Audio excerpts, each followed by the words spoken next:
महाराष्ट्राचे मुख्यमंत्री विधिमंडळमध्ये पत्रकारांशी बोलताना विरोधी पक्षनेतेपद निवड हा विषय सरकारचा नाही, तसेच महाराष्ट्रातील मोर्चा काढणे, आंदोलन करणे अशी स्थिती निर्माण होईल।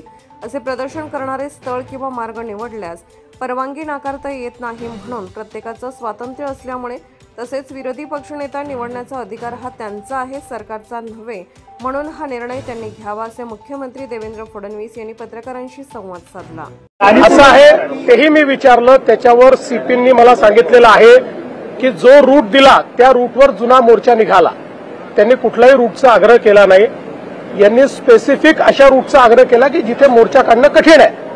त्यांना काल रात्री मग त्यांनी अशी मागणी केली की आम्हाला सभा घ्यायची आहे, त्याची परवानगी त्यांना दिली की ठीक आहे तुम्ही सभा घ्या, पण त्यांना स्पेसिफिक अशा ठिकाणीच तो मोर्चा न्यायचा होता की ज्यातनं काही अडचणी निर्माण झाल्या असत्या, कायदा सुव्यवस्थेचे विषय निर्माण झाले असते।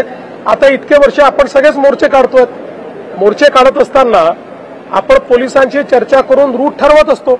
आता ज्यावेळेस 5 तारखेचा मोर्चा या दोन संघटनांनी काढायचा ठरवला होता, तर मुंबईत त्यांच्याशी चर्चा होऊन रूट ठरला होता की कुठला रूट असणार आहे। त्यामुळे मला असं वाटतं की मोर्चा काढायला कोणालाही ना नाहीये, पण एखाद्या मोर्चाने जर कायदा सुव्यवस्थेत काही गडबड होणार असेल किंवा अशा मार्गाने तो जाणार असेल की ज्याच्यावर नेणं कठीण आहे, पोलिसांना कायदा सुव्यवस्था ठेवणं कठीण आहे किंवा ट्रॅफिक कंट्रोल करणं कठीण आहे।